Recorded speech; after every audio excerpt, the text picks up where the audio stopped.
Hello, my dear student. My name is Virpal Kaur. Today I am going to explain chapter 7th of class 10 NCERT book exercise 7.2 and question number 8.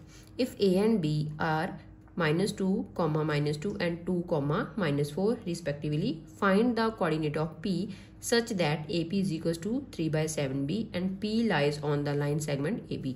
हमें जहाँ पे क्या given है, एक line segment given है AB और P यहाँ पे इसके बीच लाई कर रहा है और हमें जहाँ पे क्या है, A की वैल्यू भी गिवन है, वो है हमारे पास -2 और B की वैल्यू है 2, -4 और हमें जहाँ पे एक कंडीशन गिवन है such that AP is equals to 3/7 of AB and P lies on the line segment AP। तो हम सबसे पहले क्या करेंगे, हमें जहाँ पे क्या करना है, पॉइंट की वैल्यू निकालनी है। अगर P की वैल्यू निकालनी है तो हमारे पास रेशो होनी चाहिए। तो रेशो हम कहाँ किससे निकालेंगे, इस क्वेश्चन से निकालेंगे। इसको हम जहाँ पे लिखेंगे AP is equals to 3.7 AB। तो 7 को हम उस साइड ले जाएंगे, 7 AP इक्वल्स टू 3 AB। तो अब हमें पता है जो AB है, AB को हम क्या कर सकते हैं, डिवाइड में लिख सकते हैं AP प्लस PB। तो हमने जहाँ पे क्या लिखा, 3 को बाहर लिख लिया, जहाँ पे लिखा AP प्लस PB, क्योंकि अगर हम AP में PB ऐड करते हैं तो पूरी लाइन AB बनती है।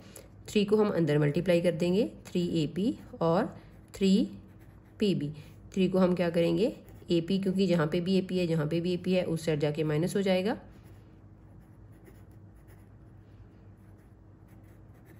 7 - 3 कितना हो जाएगा, 4 AP इक्वल्स टू 3 PB।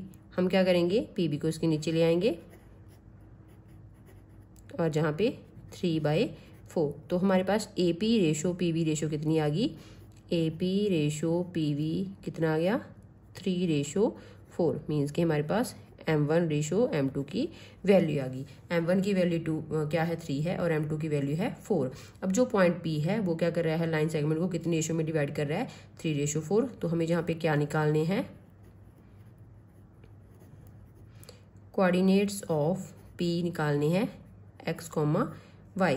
हम जहाँ पे क्या करेंगे, सेक्शन फॉर्मूला लगाएंगे P के कोऑर्डिनेट्स निकालने के लिए।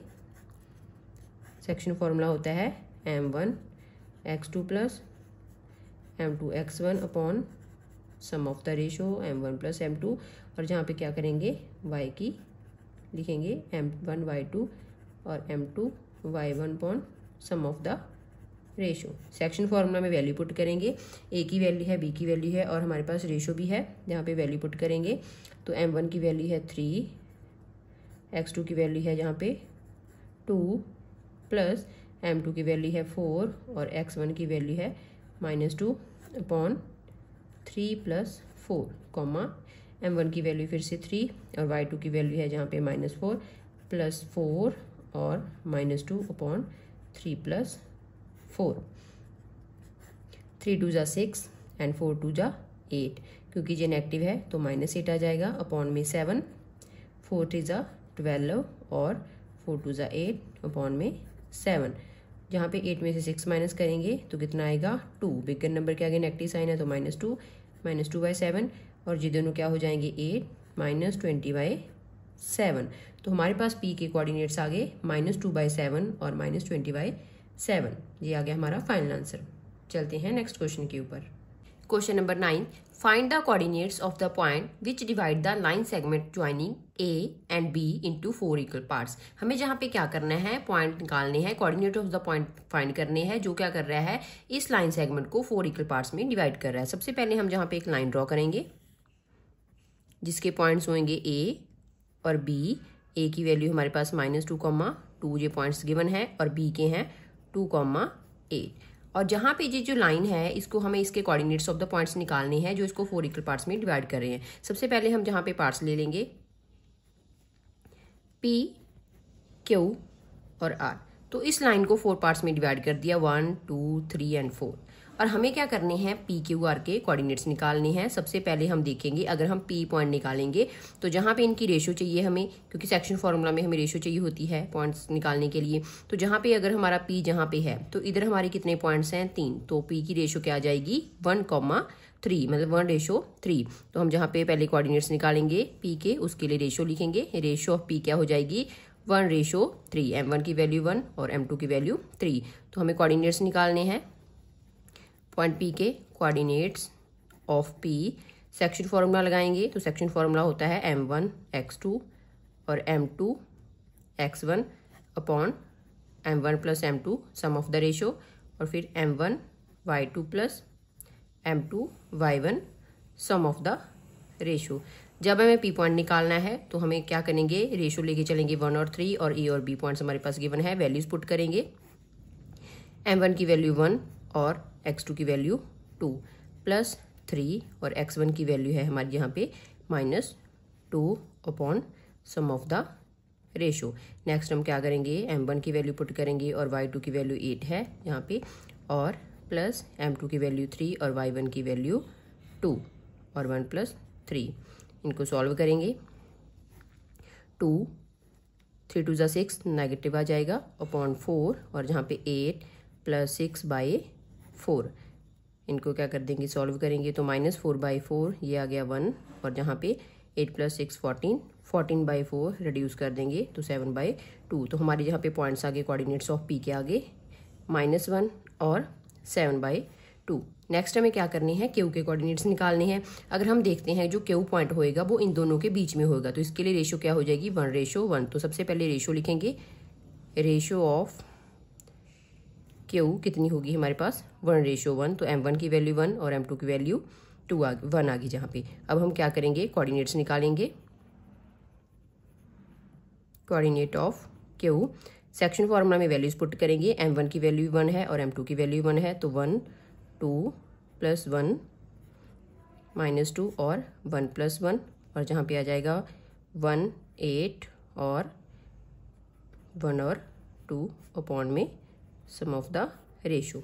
इनको सॉल्व करेंगे, 2 1 ज़ा 2 और जहाँ पे -2, तो 2 - 2/2 और 8 प्लस 2/2, तो जहाँ पे आ गया 0/2 0, और जहाँ पे 8 प्लस 2 10, तो 10/2 होगा 5। तो जहाँ पे हमारे Q के कोऑर्डिनेट्स आगे 0,5। नेक्स्ट हमें R के निकालने हैं। अगर हम R को देखते हैं तो इधर क्या है, हमारी 3 पार्ट्स हैं और इधर 1 है, तो इसके लिए रेशो होएगी 3:1। तो रेशो क्या होएगी, रेशो ऑफ R 3:1 हो जाएगी। और हम इसको फिर से क्या करेंगे, सेक्शन फॉर्मूला में वैल्यू पुट करेंगे, कोऑर्डिनेट ऑफ R। m1 की वैल्यू 3 है और m2 की वैल्यू 1 है, पुट कर देंगे पॉइंट्स में 3 2 और 1 -2 अपॉन 3 प्लस 1। वैसे ही हम y के पॉइंट्स पुट करेंगे, 3 8 plus 1 2 upon sum of the ratio.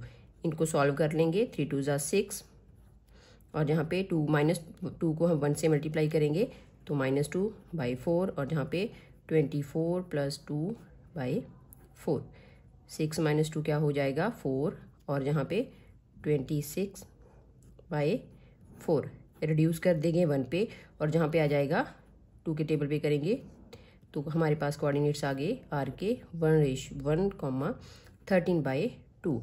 तो हमें क्या करना था, 4 इक्वल पार्ट्स के कोऑर्डिनेट्स निकालने थे। तो P की वैल्यू आ गई हमारे पास -1 7/2, और जहाँ पे Q की आ गई 0,5 और R की आ गई 1,13/2।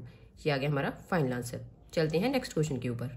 Question number 10, find the area of a rhombus of if its vertices are 3,0, 4,5, -1,4 and -2, -1 taken in order. हमें जहाँ पे एक हिंट भी गिवन है, एरिया ऑफ रोम्बस किसके इक्वल होता है, half of product of its diagonal. हमें जहाँ पे रोम्बस का एरिया निकालना है, उसके हमें वर्टिसेस दे रखे हैं चारों पॉइंट्स के ऑर्डर में A B C D, और हमें जहाँ पे क्या करना है, एरिया निकालना है। तो एरिया का फॉर्मूला होता है half of product of its diagonals. अगर हम क्या करते हैं, डायगोनल्स का प्रोडक्ट निकालते हैं तो हम क्या कर सकते हैं, रोम्बस का एरिया निकाल सकते हैं। तो सबसे पहले हम क्या करेंगे, हमारे पास AC डायगोनल है और BD डायगोनल है, तो हम इनकी लेंथ निकालेंगे। तो लेंथ निकालने के लिए हम क्या करते होते हैं, डिस्टेंस फॉर्मूला लगाते हैं। तो सबसे पहले हम AC डायगोनल की लेंथ निकालेंगे, और हमें पॉइंट्स गिवन है, लेंथ ऑफ डायगोनल AC। तो हमारा डिस्टेंस फॉर्मूला होता है x2 - x1 का स्क्वायर प्लस y2 - y1 का स्क्वायर। वैल्यूज पुट करेंगे, A और C ये x1 y1 है जी, x2 y2 लेके चल रहे हैं इसको। तो जहाँ पे वैल्यूज पुट करेंगे x2, तो जहाँ पे हमने 3 लिया, 3 माइनस और यहाँ पे -1 उसका होल स्क्वायर प्लस 0 माइनस 4 का होल स्क्वायर, तो यहाँ पे क्या हो जाएगा 3 + 1 होल स्क्वायर, और जहाँ पे -4 का स्क्वायर होएगा तो वो 16, तो यहाँ पे आ गया 4 का स्क्वायर प्लस 16, तो यहाँ पे हम लिख सकते हैं 16 + 16, तो ये आ गया 32। 32 को हम कैसे लिख सकते हैं 2 × 2 हमारे पास जिनके पेयर बन रहे हैं, जिनके पेयर बन रहे होते हैं उसको हम क्या कर लेते हैं, बाहर ले लेते हैं, तो 2 × 2 = 4 4√2। डायगोनल की लेंथ आ गई AC की 4√2। नेक्स्ट हम क्या करेंगे, BD डायगोनल की लेंथ निकालेंगे, length of diagonal BD। Formula में वैल्यूज पुट करेंगे, x1 y1 x2 y2 लेके, यहाँ पे 4 - 2 का होल स्क्वायर प्लस 5 - -1 का होल स्क्वायर, तो यहाँ पे क्या हो जाएगा 4 + 2, और यहाँ पे 5 + 1 का होल स्क्वायर, इसको हम लिख सकते हैं 6 का स्क्वायर, और जहाँ पे 5 + 1 भी 6 का होल स्क्वायर आ जाएगा, तो जहाँ पे आ जाएगा 36 + 36, और ये आ गया, इनको ऐड कर देंगे तो 72। अब 72 को हम क्या लिख सकते हैं, इसके पहले प्राइम फैक्टर लिख लेंगे, 2 × 3 × 3। पेयर बन रहे हैं तो बाहर निकाल लेंगे, तो जहाँ पे आ जाएगा 3 और 2 बाहर, 3 × 2 = 6, अंदर रह गया 6√2। हमारे पास क्या आ गई, डायगोनल्स की लेंथ आ गई। अब हमें क्या करना है, एरिया निकालना है, तो एरिया निकालने का फॉर्मूला होता है half × product of its diagonals, तो जहाँ पे हम लिखेंगे एरिया किसकी इक्वल है, half × product of the diagonals. तो एक डायगोनल की वैल्यू हमारे पास आई है 4√2 और नेक्स्ट डायगोनल की आई है 6√2। इनको सॉल्व कर लेंगे, 6 × 4 = 24, और जहाँ पे √2 को √2 से मल्टीप्लाई करेंगे तो 2 आ जाएगा, अपॉन 2, 2 से 2 कट गया, और हमारा एरिया की वैल्यू आ गई 24 स्क्वायर यूनिट्स। तो हमारा एरिया ऑफ रोम्बस आया 24 स्क्वायर यूनिट्स, और यही हमें फाइंड करना था। Thank you so much. अगर आपको मेरी वीडियो अच्छी लगती है तो मेरे चैनल को सब्सक्राइब कर देना और मेरी वीडियोज़ को लाइक एंड शेयर जरूर कर देना।